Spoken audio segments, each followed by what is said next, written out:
Hi there, welcome back to Whiskey Tango Farms. Today I'm going to take a look at a Bluetti EB3A. It's a smaller power station.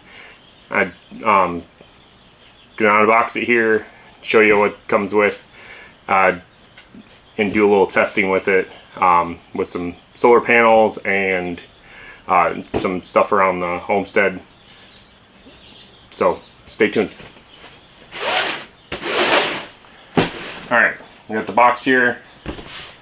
Open it up.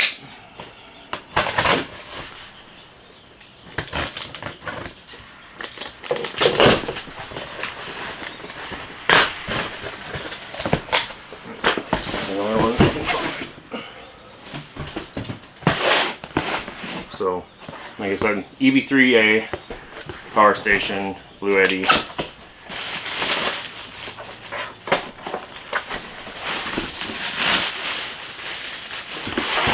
Power station here. Another little box at the bottom.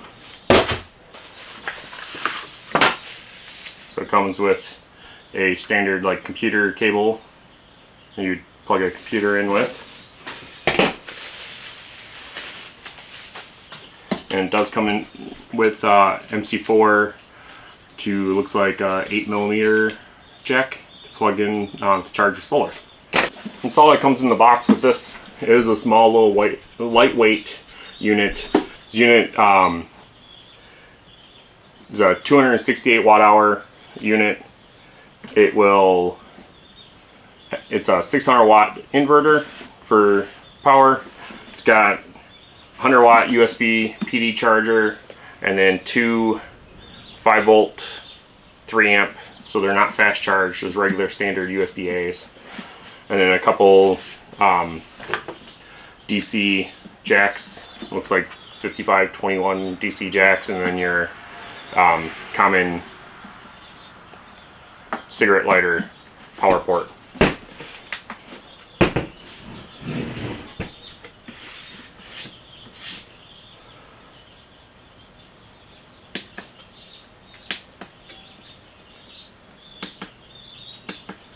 So it's got a nice little easy to read display there. I do like that this one has the power percentage of the battery on it compared to like the EB3A. It looks very similar to the EB3A, it's just a smaller lightweight unit. But we'll get into some testing. I'll throw some solar panels on it, charge it up 100%, and show you some of the things that you could use this for around the homestead. Alright, so I got this hooked up outside right now.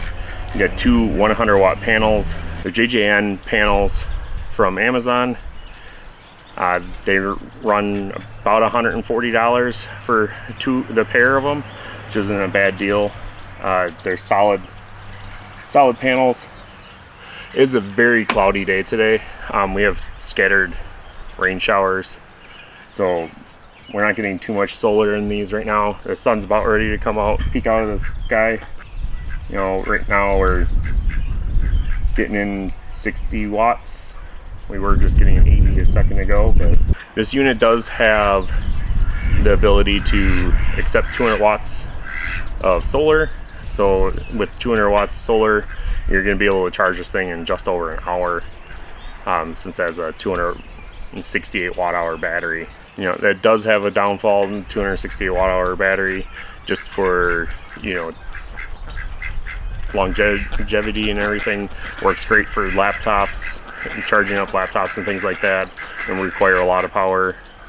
But these are great around the homestead. Like, we had power outage yesterday for about 4 hours, and I was thankful that we had a couple of these around and solar panels that we did, just to be able to run our incubators and the lights in the quail barn while the power outage was going on. I do believe this has a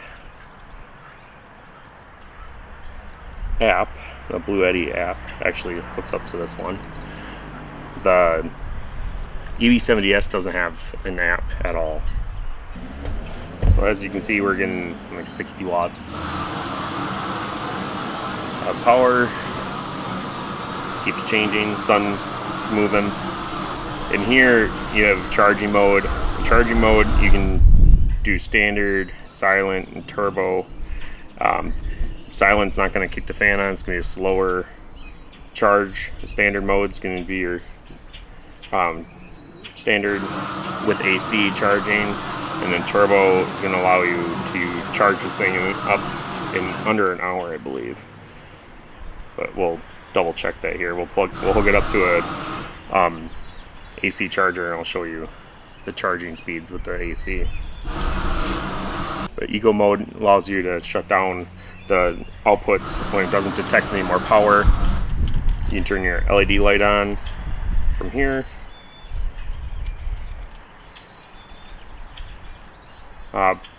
Power lifting mode allows you to boost the output of the AC inverter. What that does is just basically will lower the voltage on the inverter, allowing you to run higher wattage devices. So it's only for different, like it says, heating devices, purely resistive loads. So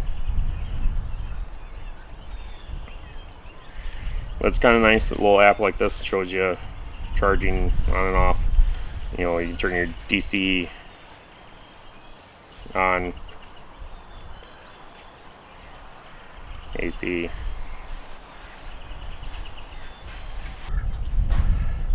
So another example that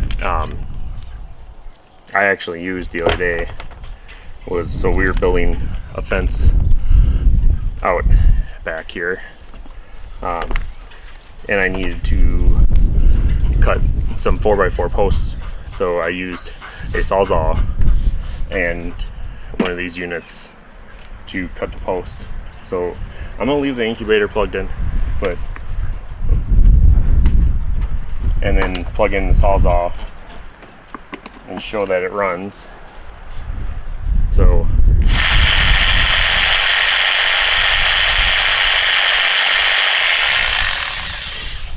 saw that it spiked up to almost 600 watts. One thing I don't see on YouTube a lot is people will show that these tools run, but they don't actually show them cut anything. So I have a scrap piece of wood here. I'm actually going to cut the wood and see if it has any impact on this, or if it will trip the unit of this.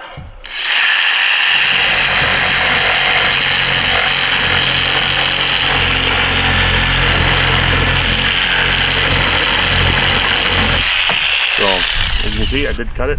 Nice fresh cut mark. It did work. I did notice. So I started with 75 watts or 75% battery. Now we're down to 65% after running the sawzall. So I mean, the sawzall does suck some power out of these. I'll plug this guy in. Let's see how this does. So just like the review, it's getting around 55 watts. And that's about all I could ever pull out of this panel. That was a kind of a cloudy day too. I haven't used it since. And the sun has a little bit of clouds in front of it right now. So I get a little better angle. I'm getting almost 60 watts out of it.